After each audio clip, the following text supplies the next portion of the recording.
Prime Minister Kamala Persad-Bissessar names the 17-member Child Protection Task Force. She says the task force, to be chaired by Diana Mahabir-Wyatt, will complement the Children's Authority. Melissa Dasrath has more.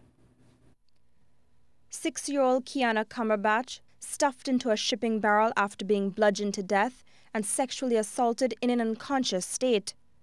1-year-old Jacob Monroe was beaten to death and then stuffed into a purple cloth sack in a cesspit near his home.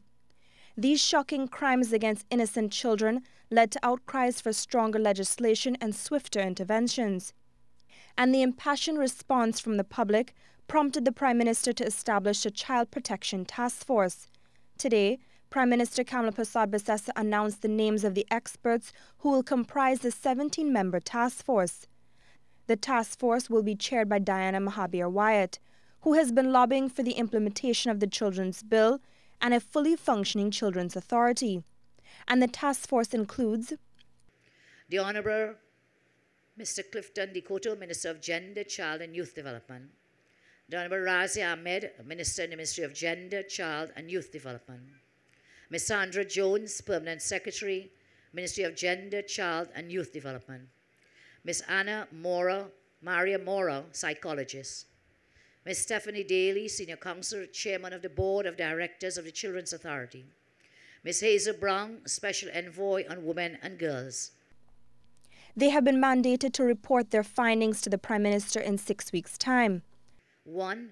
To commence and complete a comprehensive review of all provisions, regulations, legislation, and public sector processes focused on the care, health, and protection of children. 2.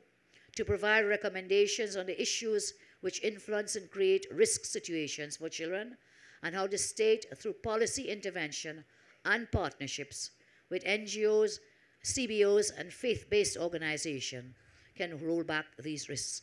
The Prime Minister said they will review the effectiveness and enforcement of the existing laws before considering enacting new legislation. There is a law and then there is a will. And then there is the implementation of the law. At the moment, we have a lot of laws on the statute books. So I don't think that the problem is simply one of legislation.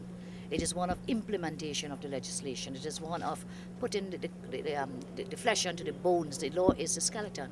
And she said the role and function of the Child Protection Task Force will not conflict with the Children's Authority. She says they are meant to complement each other. First of all, this will not be anything to oust any ministry or the agencies of any ministry.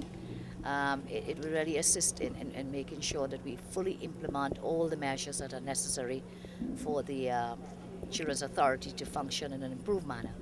The first meeting of the Child Protection Task Force is scheduled for Friday at 10 a.m. at the Ministry of Gender, Youth and Child Development. Melissa Dasrath, CNews.